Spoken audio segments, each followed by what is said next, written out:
Let's talk about the Moontower by ATX Keyboards.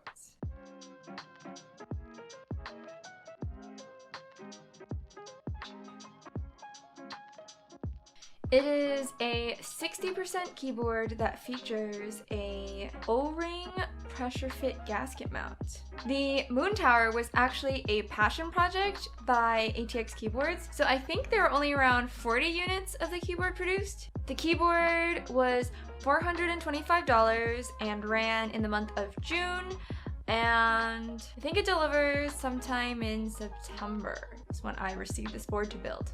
Extra PCBs were available for $50 and aluminum plates were available for $35. The PCB is actually a custom ATX Keyboards PCB. It's called the 1894 PCB. I'm not really sure why it's called that. And it actually has ALP support. Not that I know anything about ALPs, but more compatibility is always really nice. So the layouts that it supports are split backspace, stepped caps, split left shift, split right shift, ISO enter, 6U spacebar, 7U spacebar, and split spacebar. The keyboard also has USB-C daughterboard support, and I always appreciate a USB-C port. It also has one flex cut in the middle to provide some cushion for the alphas, and it also has 14 underglow LEDs. The ATX plate actually supports a few less layouts than the PCB does. So the plate supports split backspace, stepped caps, split right shift, 6.25 and 7U spacebar. It's an anodized aluminum plate that's a pretty smooth / almost matte-ish black color. Fun fact, any standard plates will actually work in this keyboard case. It was designed to fit with a variety of plates as long as it is a standard shape, so it's not wider to allow sandwich mount support or anything like that. According to the group by Runner, people have tried 1UP keyboard and KBD plates, and they have fit in the case. It's pretty cool to be able to use different materials and different layouts, such as ALP support. The Moontower case is a polycarbonate case. Buyers actually had the option to choose a custom color to dye the case in. I think ultimately they ended up having 5 different color options to choose from: Pirate Black, Ultraviolet, Red, Green, and Tiffany Blue. These colored cases were not prototyped, but the Group by Runner does have previous experience offering colored polycarbonate cases. Almost half of the Group by participants chose the dyed polycarbonate. There are also 4 standard bump-ons on the bottom of the case. They're a bit larger and a bit wider than the ones that are on my Iron and Satisfaction, but it's still the circular, round, clear nubs. The weight of the Moontower is actually pretty cool. It's a mirror polished stainless steel weight with a very intricate design featuring the Moonlight Towers in Austin. Per the usual, I built this keyboard on stream, and if you would like to come check out my streams, I stream every Monday, Wednesday, and Saturday on Twitch TV/Menchily. Okay, so let's get into what my thoughts are about the Moontower. I'm gonna be completely honest. The Moontower is not very flashy on first look. It has a very generic 60% tray mount look, and from a very, very quick glance, it honestly could be mistaken for tofu. Well, except for the butt. Tofus have plain butts, but this one has a very shiny one. The butt is super shiny and it has a very nice design on it. But the case itself is a relatively standard shape. I think the only difference would be the nubs along the top and bottom of the case that supports the O-ring gasket mount. So what makes the Moontower actually stand out from a generic 60% tray mount case is actually the O-ring gasket mount. It fits in the gap between the PCB and the PCB and the plate. And because of the way the Moontower is designed, you just plop the whole thing in there and it pressure fits into the case. It's actually a pretty tight fit. I did do a slap test on stream. Okay, ready? I'm gonna spank it.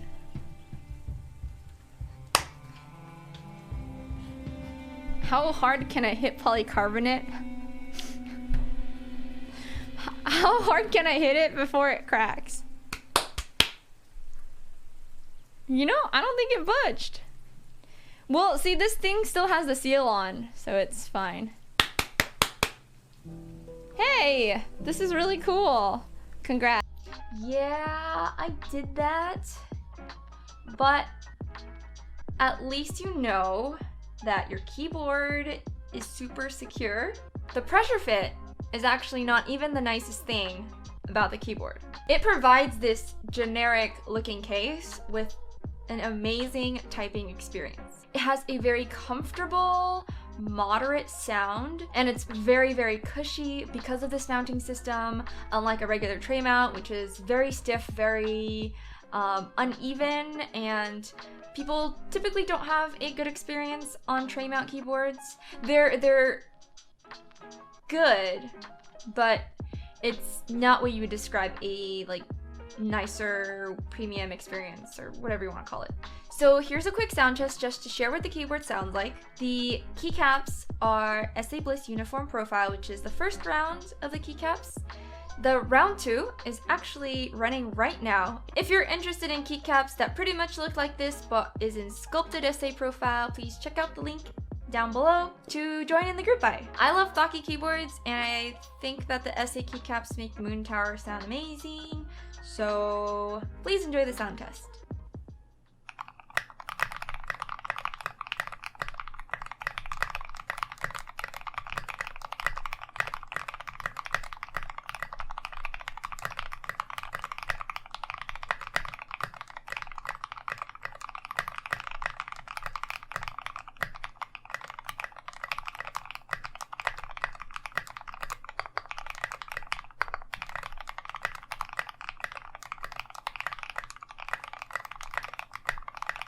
So I really enjoy the LEDs that, combined with the polycarbonate case, give off a really nice underglow.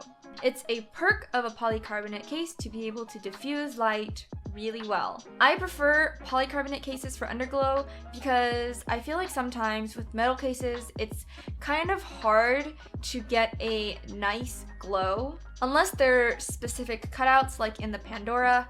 So I did build a polycarbonate Pandora, but as you can see, there are cutouts that give a very stylized ray of light from underneath, and I can imagine this looking quite nice with an aluminum keyboard. But typically, underglow LEDs are wasted in aluminum cases because there are no cutouts that allow the light to shine through, so you can barely see it through the keycaps around the edge of the case wherever the PCB is mounted. So with the Moontower, it's actually really nice. You have a nice, bright, shining RGB rainbow keyboard. Whatever colors you want to make the RGB, you can program it. So I think that's really cool. If I'm gonna be super nitpicky, it seems like the glow is more prominent along the top of the case compared to the bottom of the case.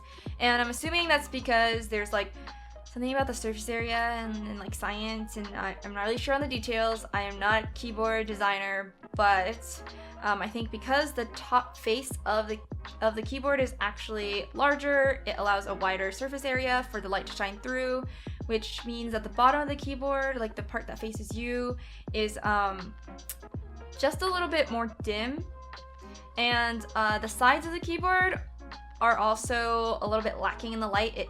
There's no LED on the side of the PCB, so it shares the light from the top and bottom LEDs. But other than that, I think if you're not nitpicking these small details, it's kind of just what happens with LEDs. You can't really prevent it. And if your room is a little dim, I think it'll cause your keyboard to look super nice on your desk. Other than that, I don't really think I have anything else to add. The keyboard is not really meant to be flashy. There's no knob, there's no crazy bezel design, there's no badge or any other extra accessory. I think it was designed to be a very nice, solid 60% keyboard, and it honestly checks all those boxes. This keyboard needs to be back on its way to the client. I'm sure I'll continue to do these review slash mostly rambling type of videos. So if you enjoy these kinds of videos or keyboard ASMR videos, I do a lot of those too, please consider doing the like and subscribe thingy. Thank you so much for watching. Please take care, and I'll see you next time.